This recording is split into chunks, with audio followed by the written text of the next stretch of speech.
परम प्रेमा श्री ठाकुर मोर जगत जननी श्री लक्ष्मी माँ परम पूज्यपाद श्री बड़दा परम पूज्यपाद श्री दादा आजिर भरसा आचार्य देव ठाकुर परिवार का सभी समस्त का चरण में मैं अनंत कटी प्रणाम करता हूँ। आज आप लोगों के सामने आलोचना करूँगा व्यवसाय की पंचनीति और उसका तुक। एक भाई ने अपने व्यवसाय के संबंध में प्रश्न किया, मेरे व्यवसाय में नुकसान हो रहा है, क्या करूँगा? श्री ठाकुर जी ने कहा, क्यों धोखा खा रहे हो? सोच कर देखने की ज़रूरत है। उन्हें ठीक करने हुए अच्छी तरह लगनी चाहिए। तुम्हारी भूल त्रुटि कहाँ हो रही है? यदि इस बात को स्वयं नहीं पकड़ पा रहे हो, संशोधन नहीं कर पा रहे हो, तो चाहे जितनी रुपया डालो, जितनी ही दूसरे पर दोष मोड़ो, जितना ही समय को दोष दो, भाग्य का दोष दो, उससे तुम्हें कोई लाभ नहीं होगा। व्यवसाय की छोटी मोटी सारी बातों को संबंध में भी स्वयं तुम्हें सूझबूझ दृष्टि रखनी होगी। किसी दिशा में आंखों बंद किए रहने पर या आलस्य कर नजर ना देने पर उसी तरफ से विपत्ति आ सकती है। व्यवसाय का ठाट बाट पहले से बढ़ाना नहीं चाहिए। समर्थ हो सकोगे या नहीं, उस विषय में सोचो।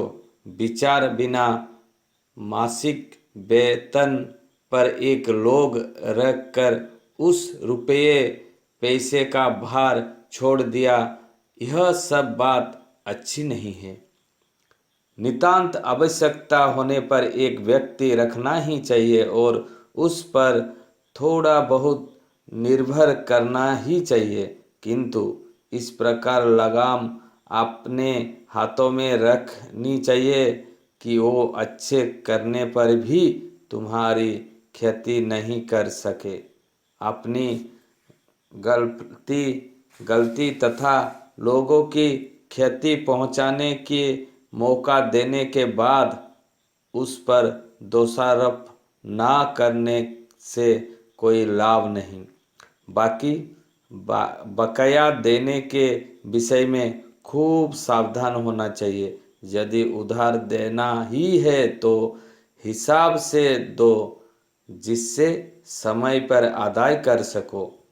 महाजन कर्मचारी और खरीदारों को साथ खूब अच्छा व्यवहार करना चाहिए, ना उन्हें धोखा देना चाहिए और ना ही स्वयं धोखा खाना चाहिए।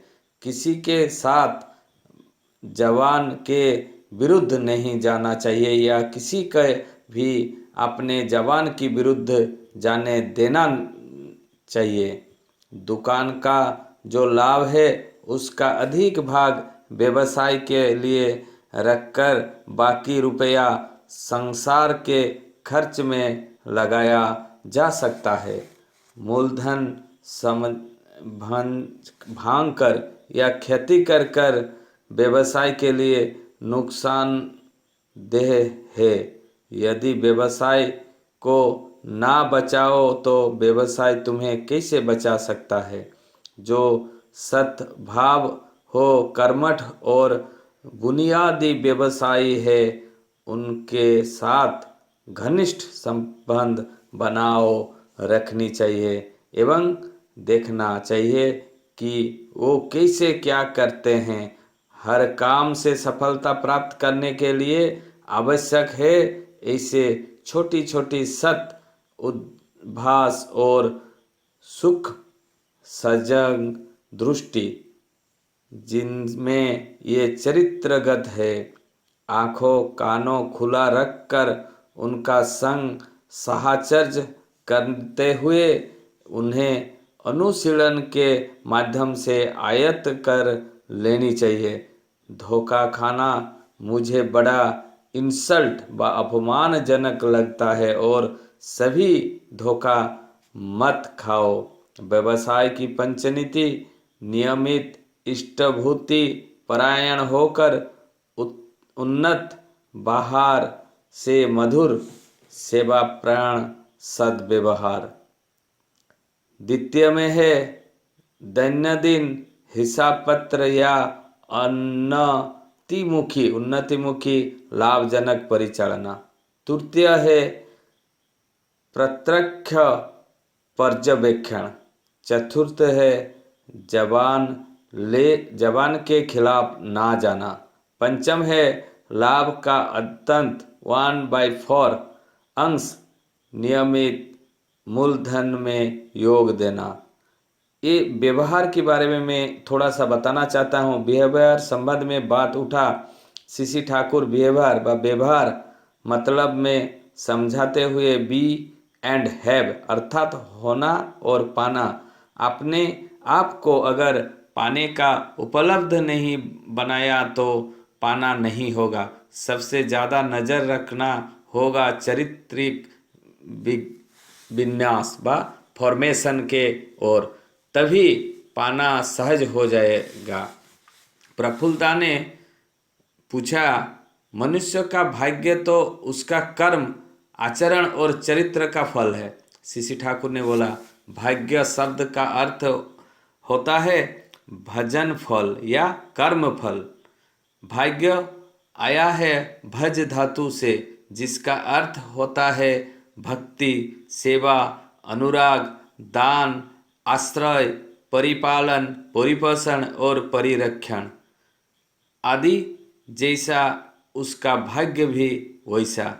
धर्म को पकड़ने से अर्थ काम मोक्ष अपने आप आता है। ये आलोचना सीसी ठाकुर कथनी से आया हुआ है। सातोती नंबर 1976 333 बंदे पुरुषोत्तम। ये आलोचना यदि आपको अच्छा लगा तो मेरे को कमेंट कीजिएगा। मैं नए बात आप लोगों के पास लाना चाहता हूँ। बंदे पुरुषोत्तम।